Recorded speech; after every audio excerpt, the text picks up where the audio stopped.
The James Gang, the brothers, the deeds, the legend. The truth about what was.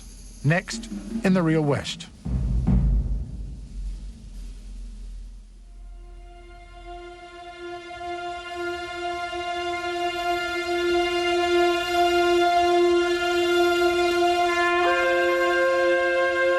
In a past that is now lost forever, there was a time when the land was sacred and the ancient ones were as one with it.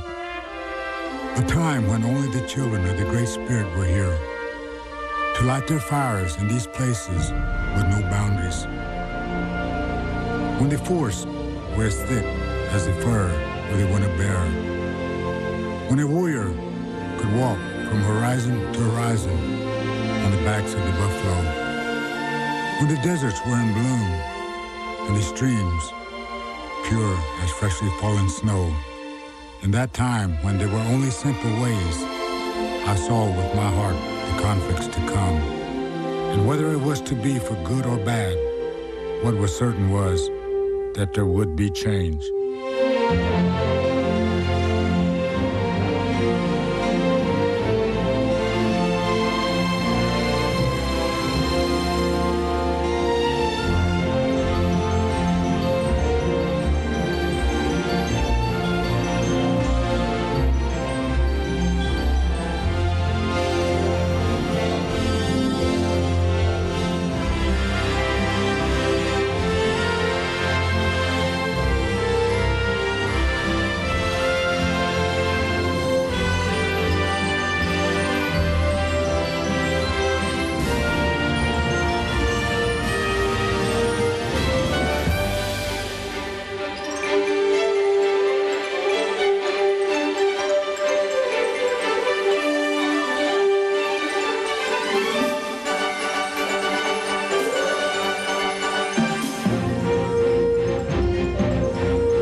They were unusual characters, these two Missouri desperados, who killed men and robbed trains and banks with almost the same easy grace that they manifested in protecting helpless women and children.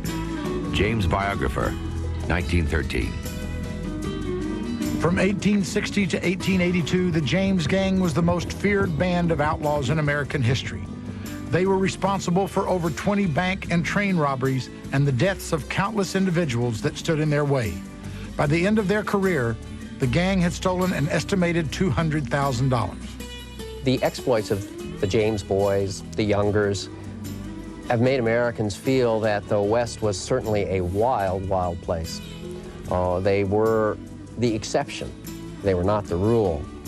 And they were national outlaws. They were famous all throughout the country during their own day, and everybody followed their exploits. No other outlaw gang enjoyed the success of the James Younger Gang. No other outlaw gang enjoyed the notoriety of the James Younger Gang. They were legends in their own time. They were Midwestern boys who felt a strong sense of loyalty towards each other, as well as an obligation to further the Confederate cause, no matter what the price. If you count their time that they spent serving as guerrillas, they were active for over 20 years.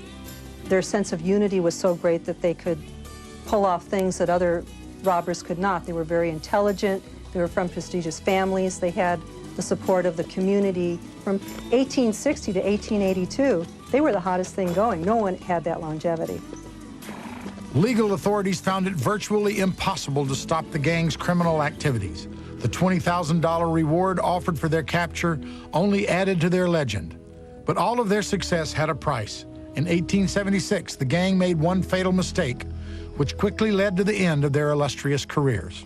The James Gang was without any question the most successful and long-lasting outlaw gang in history. Nobody else ever approached them in terms of ruthlessness or in terms of longevity and in terms of success.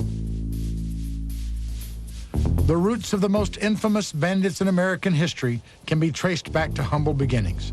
Frank and Jesse James were the sons of simple, God-fearing Missouri farmers.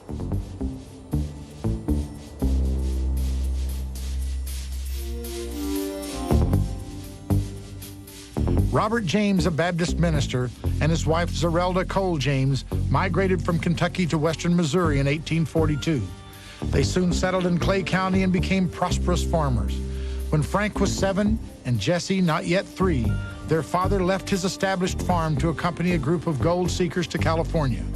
But only a few weeks after reaching his destination, Robert James became ill and died. In 1855, Zerelda remarried to a physician named Reuben Samuels. It was Dr. Samuels who became the dominant father figure in Frank and Jesse's life. Jesse and Frank James grew up in an era of increasing tensions between the sections. And where they lived in Missouri was an area that was just boiling with tension over the coming of the Civil War. Missouri border ruffians, as they were called, battled with Kansas Free Staters. Well, the Civil War really began in Kansas. It was known as Bleeding Kansas in the late 1850s. Kansas was a disputed territory, whether it be slave or free. The western border country was racked by civil strife of a fiercer nature than was seen in the East. It truly was brother against brother, cousin against cousin. And the combat in the West took on a much more personal nature than it did in the East, where great armies contended. Here, bands of irregulars raided farms, raided homes, killed indiscriminately, and each action called for another action. Well, the Confederate guerrillas really grew out of the border warfare. And when the Civil War erupted, those border ruffians were incorporated into the Confederate Army under what was known as the Partisan Ranger Act. And their leaders were actually given commissions. And the Confederate guerrillas operated more in missions of scouting and raiding, hit and run, ambush. They weren't part of the regular army. Frank and Jesse James came from a slaveholding family, and their mother, Zerelda, was an outspoken supporter of the Confederacy. So it was just a matter of time before the boys there in Missouri joined one of the Confederate bands. In 1863, Frank joined the irregular division led by William Clark Quantrill. William Quantrill was an opportunist who just happened to be at the right place at the right time and filled a very important void as far as leadership was concerned, to unite the men. William Clark Quantrill was the most noted of the guerrilla leaders, not only in the West, but in the Civil War. Eventually, his actions led Southern authorities to disavow him. On August 21st, 1863, the town of Lawrence, Kansas was viciously raided by guerrilla forces led by William Quantrill. Riding at Quantrill's side was Frank James. They killed every male that was in the town that they could find. They would march people out of their houses and telling them that they were safe, and they would march them across the street and shoot them in front of their wives and children. While Frank was at war, his younger brother Jesse remained safely at home with his family. But in the summer of 1863, the James farm was brutally attacked by Union soldiers.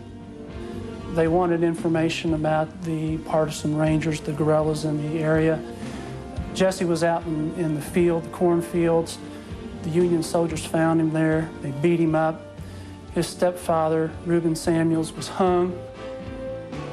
Shortly after that time, it is said that Jesse tried to join Quantrill, but Quantrill would not let him join his ranks because, quite frankly, at the age of 16, he thought he was a little bit too young. However, Lieutenant William Bloody Bill Anderson thought 16 was just fine. Jesse eagerly joined Bill Anderson's ranks and soon learned why Anderson was known as Bloody Bill.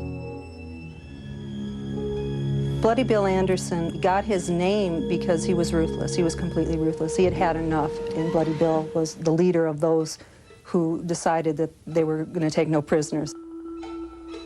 One of his most infamous acts of cruelty occurred in Centralia, Missouri, when Anderson and his men stopped a passenger train carrying Union soldiers on furlough. He asked the passengers to get off the train, and he makes two lines. One line is the 22 Union soldiers and that of the civilians. And so the Rangers took a step back, aimed, and fired volley after volley into the Union soldiers. For those who weren't killed outright, the Rangers went around and with the butts of their rifles would crush in the skulls of those who weren't killed outright. Jesse James at the Centralia massacre had participated in the cold-blooded murder of over 20 unarmed Union soldiers. And he was particularly well known as a cool and deadly customer. He didn't seem bothered by these kinds of actions. There's no way that this kind of activity didn't have an impact upon these young men in their later life. In 1865, the Confederacy conceded as the bloodiest war in American history came to an end. Battered soldiers from both sides returned home. When Jesse did try to surrender after the Civil War was over, he was shot and wounded by Union soldiers. Many have said that this is what led him to a life of crime, that he couldn't surrender, that for Quantrell's men, the war always continued. When Jesse and Frank arrived in Clay County, they were forced to take an oath of loyalty to the Union.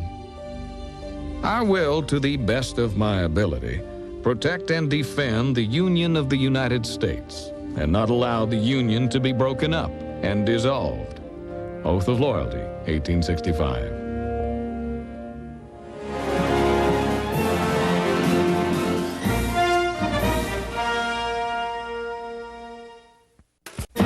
We now return to the James Gang.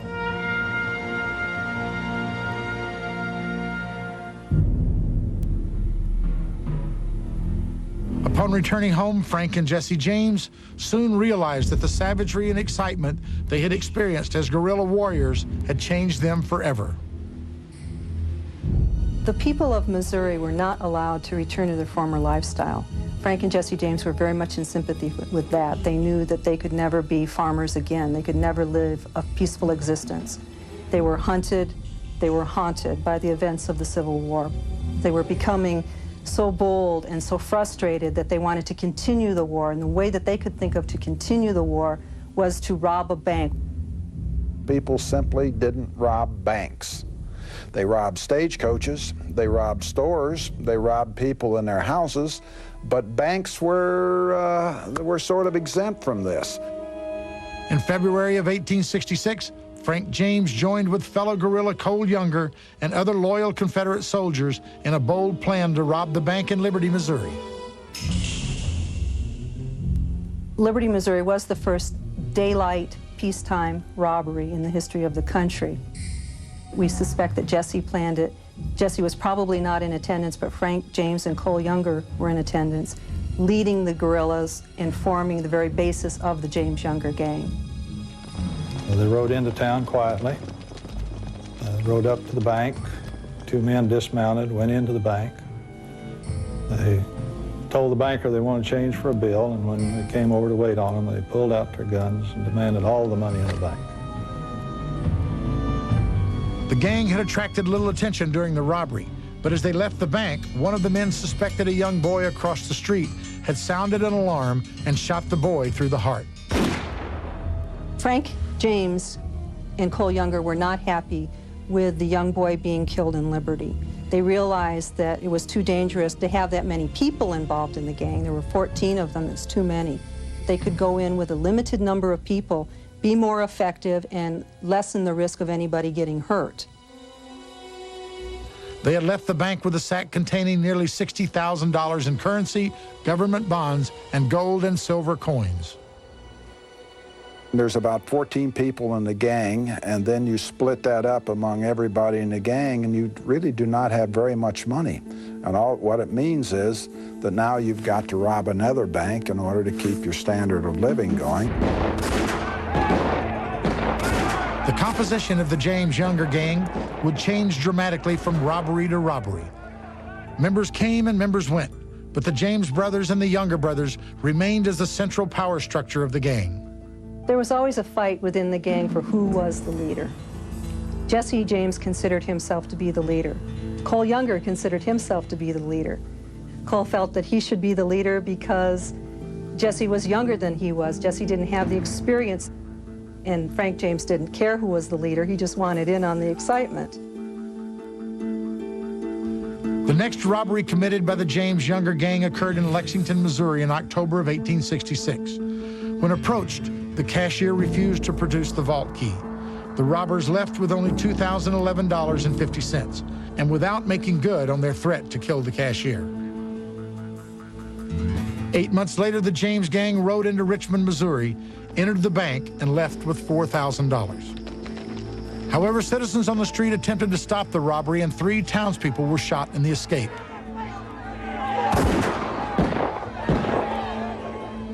The gangs next victimized the bank in Russellville, Kentucky. On March 20th, 1868, 5 bandits rode out of town with $12,000 in their pockets. On December 7th, 1869, the Gallatin Bank was robbed.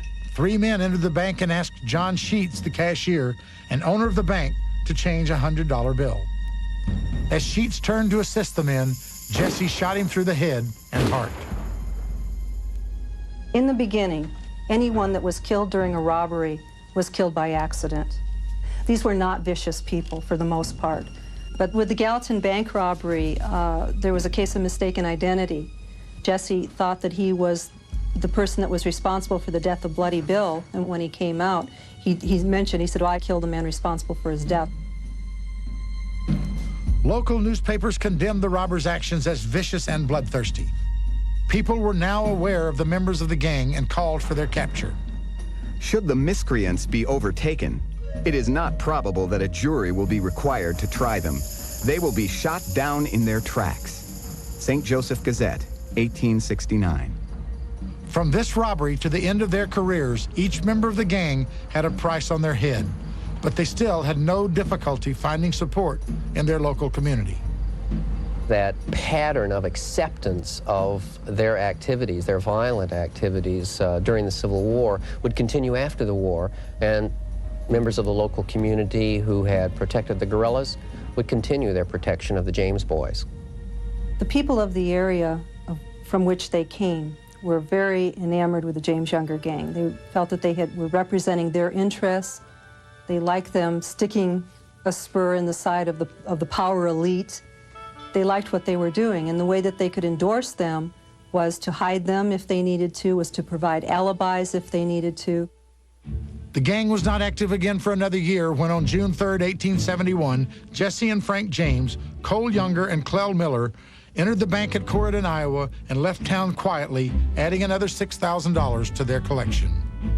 Following this robbery, a letter was published in the Kansas City Times attributed to Jesse James. As to Frank and I robbing a bank in Iowa or anywhere else, it is as base a falsehood as ever was uttered from human lips. I can prove by some of the best citizens in Missouri my whereabouts on the 3rd day of June, the day the bank was robbed, but it is useless for me to prove an alibi. Jesse James, 1871. Regardless of Jesse's denial of these crimes, these daring acts were reported in newspapers, and their legend began to grow. Instrumental in the growth of the social bandit myth around Jesse James were the efforts of John Newman Edwards, a newspaper writer, who portrayed them as daring outlaws who were kind to their victims and who warred against the forces that were exploiting the poor farmers of Missouri. Edwards was an ardent Southern sympathizer, and he sympathized strongly with the Jameses and Youngers, and he published what became a very striking piece of writing in building the social bandit image of the James Younger gang. These men sometimes rob, but it is always in the glare of day. With them, booty is but the second thought, the wild drum of the adventure first. They ride at midday, take the cash out of the vault, and ride out of town to the music of cracking pistols. These men are bad citizens, but they are bad because they live out of their time. John Newman Edwards, 1871. Jesse loved it. Jesse loved to have attention, and he became addicted to the public's attention to his outrageous acts. They were fascinated by him.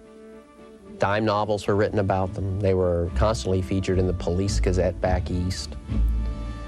They were blamed for every robbery that occurred, whether they committed it or not. Eventually, the gang's fame and success led them to expand their range of crimes. The railroads were their next target.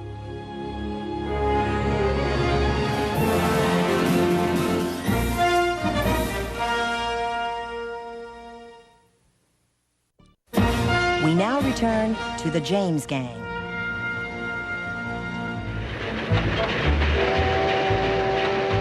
The James Younger gang soon tired of robbing only banks.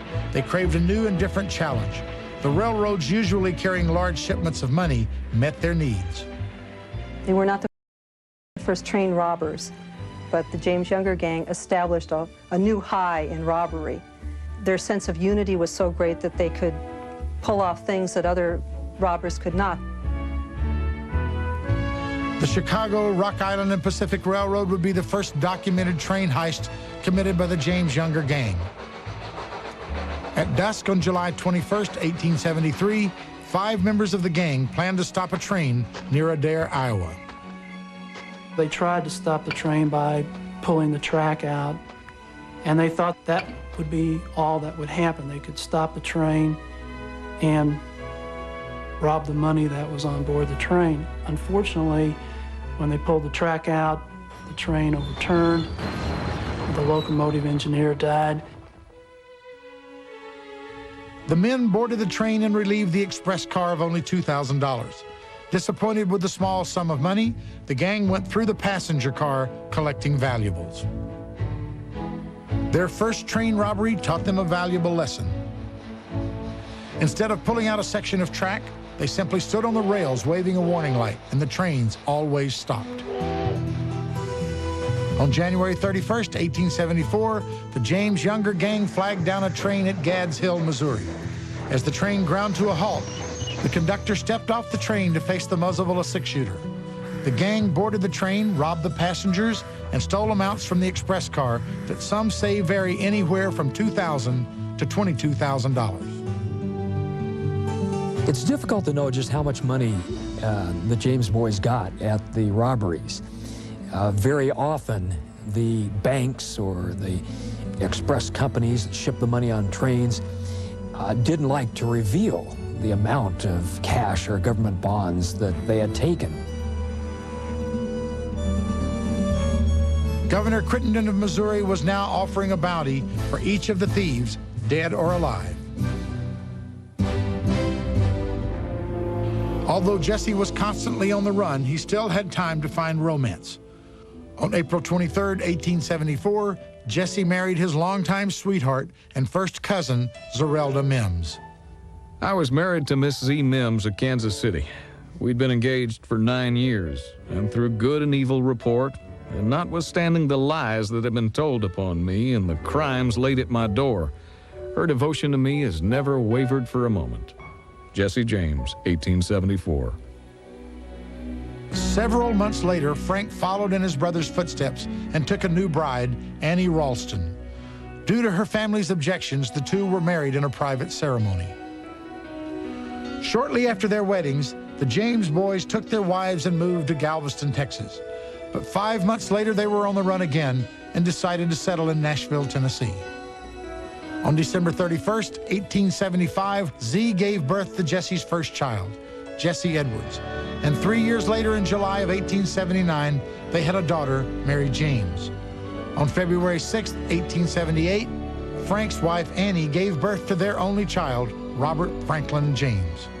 There's no doubt that they were wonderful husbands. They loved their wives. They were wonderful fathers. They loved their children. They spent time with them. They cared for them. They were just good family people. Though he led a normal life at times, the law was never able to catch Jesse or other central members of the gang. It became a frustrating challenge for railroad companies and banks that felt completely at their mercy. It was very much a problem for law enforcement without having a national network to track the mobility of the gang. They were everywhere. They were all over the country. One never knew where they were going to show up. In an act of desperation, the government decided to hire the Pinkerton Detective Agency from Chicago to track down the gang. Pinkerton had gained fame during the Civil War, providing intelligence support for the Union forces, and had continued his alliance with Northern interests even after the end of the conflict. Pinkerton had experienced great success in all of his endeavors since the war and felt confident he could stop the James Younger gang. I do not know the meaning of the word fail. Nothing in heaven or hell can influence me when I know that I am right. Allan Pinkerton, 1874. The Pinkerton Detective Agency didn't have to obey the finer points of the law. They were determined to bring in Frank and Jesse James, and they were willing to engage in any activity to do so. They thought they had tracked Frank and Jesse to the home of Jesse and Frank's mother and stepfather. But the James boys weren't there. Only their 9-year-old half-brother was. The Pinkertons threw some sort of explosive device into the cabin. Dr. and Mrs. Samuels tried to push it into the fireplace, but it exploded, killing the young boy and blowing Mrs. Samuels' arm off. She was a very staunch defender of her sons, but she certainly did not commit violence or take part in violent episodes, and it certainly wasn't considered to be honorable or chivalrous to make war on innocent women and children. The public was outraged by the terrifying events at the James farm, and newspapers throughout the area requested amnesty for the members of the James Younger gang.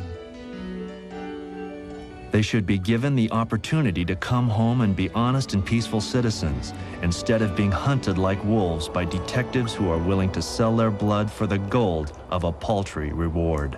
St. Louis Dispatch, 1875. However, not even an attack on their families' lives could slow their activities. On September 5th, 1875, they traveled to Huntington, West Virginia, and stole $10,000 from the bank. Then in July of 1867, a Missouri Pacific Railroad train was robbed at Rocky Cut, Missouri, of over $15,000. The gang continued to roam the countryside, staging robbery after robbery with very little interference from law enforcement. Frank and Jesse James were indeed quite successful at their business of robbing banks, robbing trains, but there seemed to be more that motivated them than simply making more money.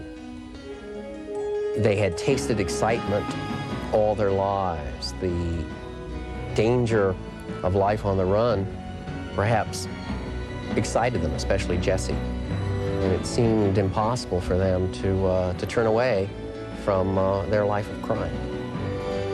They approached their life on the run very casually.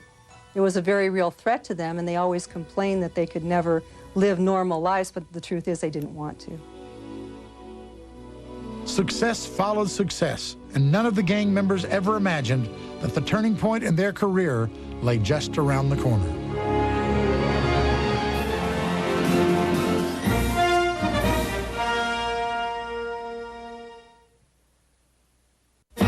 We now return to the James Gang.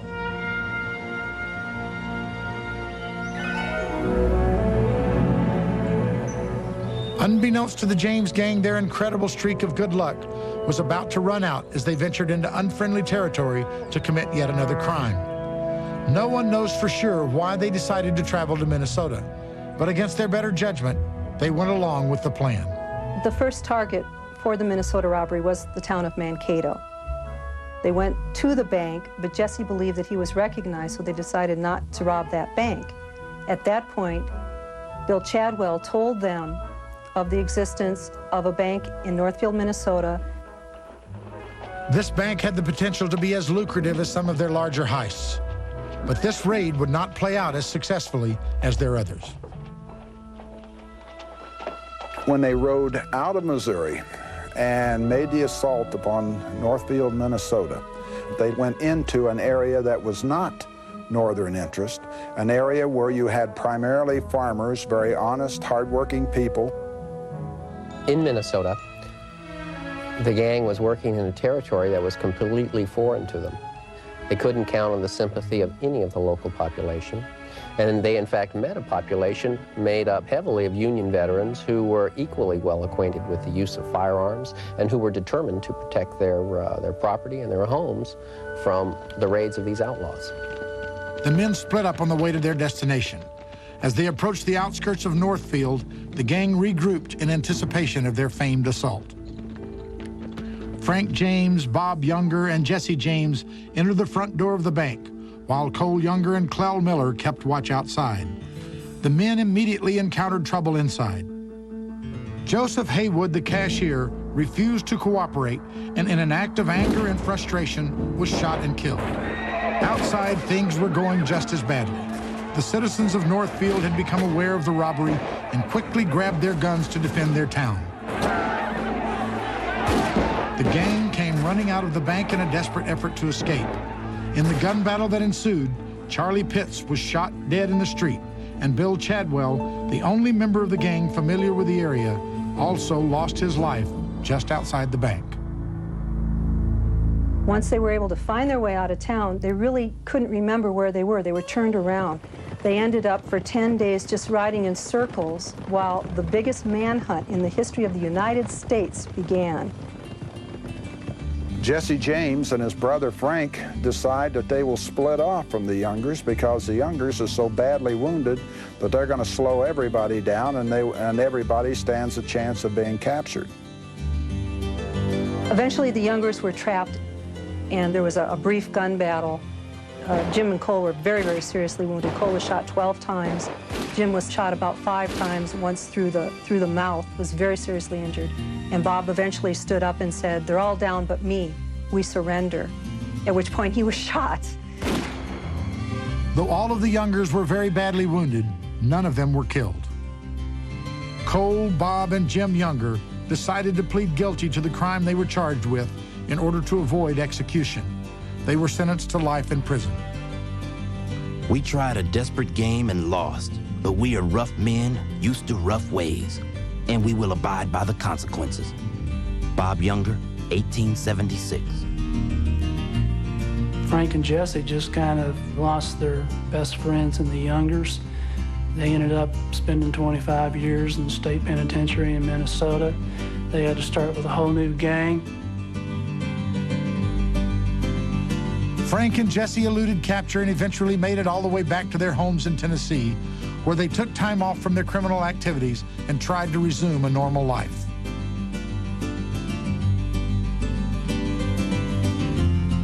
Sometimes they would take jobs, I think mainly just for the enjoyment of doing something that they felt regular people did. They were very involved with their families. They had an awful lot of friends. They used to gather with their friends and talk about the war and exchange stories. Frank and Jesse led relatively quiet lives for 3 years, but they were still wanted men. They hadn't forgotten that the law could catch up with them at any time. Jesse is living under the alias of Mr. Howard, and one of the people who frequently at least rode with Jesse is arrested near Nashville, is locked up, and Jesse James feels now that with this arrest being so close, he had better move. And so he leaves Tennessee and goes to Missouri.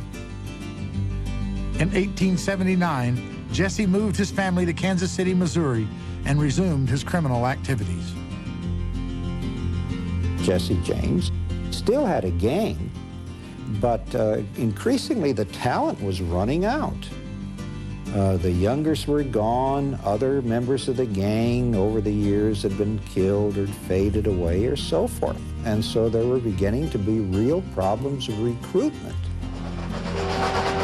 In October of 1879, the Chicago and Alton Railroad was robbed of $6,000 at Blue Cut, Missouri. The robbery caused great distress to the railroads, who thought the gang's activities had ceased after the fiasco at the Northfield, Minnesota bank. On September 3rd of the next year, Jesse robbed a stage. Frank James may have been in attendance to support his brother, but he had tired of his life on the run and was unhappy that Jesse had returned to this lifestyle.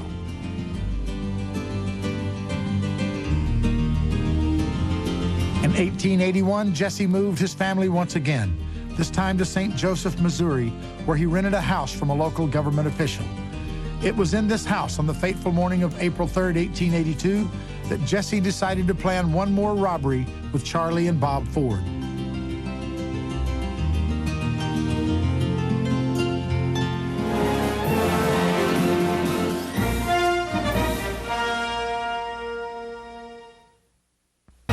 We now return to the James Gang.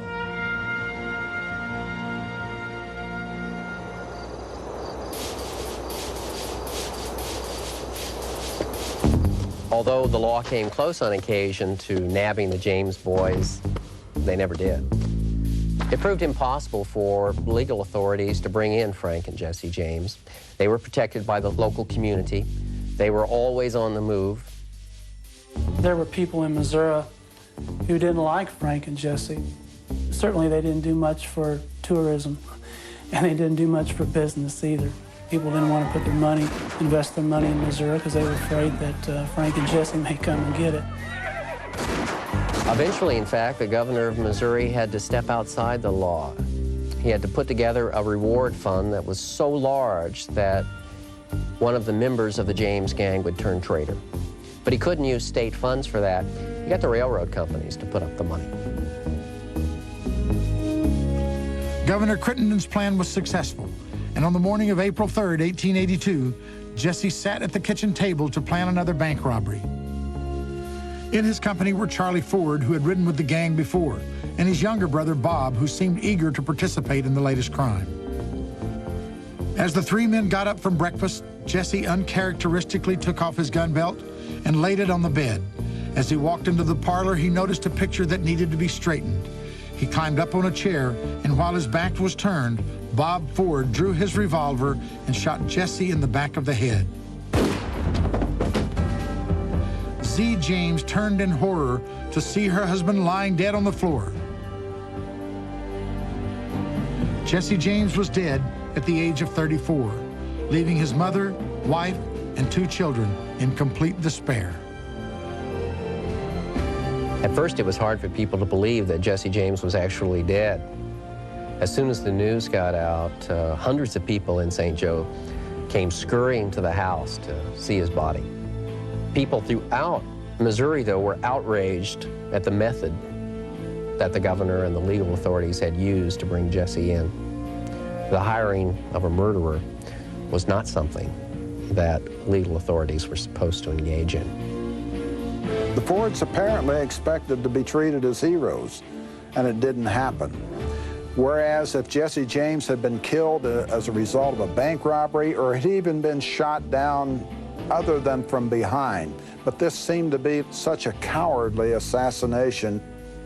And as a result, the Ford brothers are really getting all this public abuse heaped on them.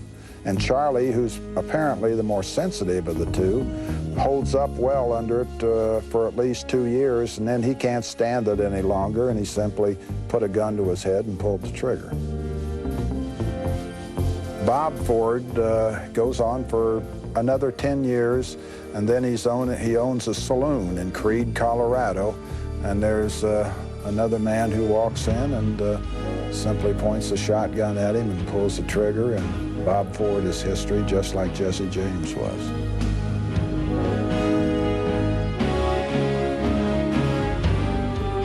Within 3 months of Jesse's death, Frank surrendered to the governor of Missouri. After Jesse was killed, Frank had just had it, and he was tired of being on the run. So he went to his friend, John Newman Edwards, and John arranged an interview with Missouri Governor Crittenden, and they walked right in, and Frank took off his holster and gave him his revolvers and surrendered to the governor of Missouri. Said, in essence, I've had it, I'm done. He wanted to quit. And the fact that the legal authorities couldn't build a strong case against him and that juries wouldn't convict on the meager evidence they had meant that indeed he could pursue a quiet and legal life.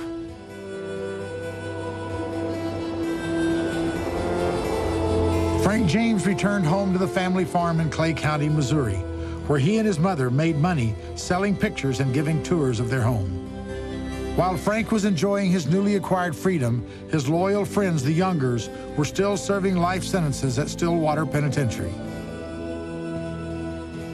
After about 10 years, the time came when most people that were serving life sentences were paroled.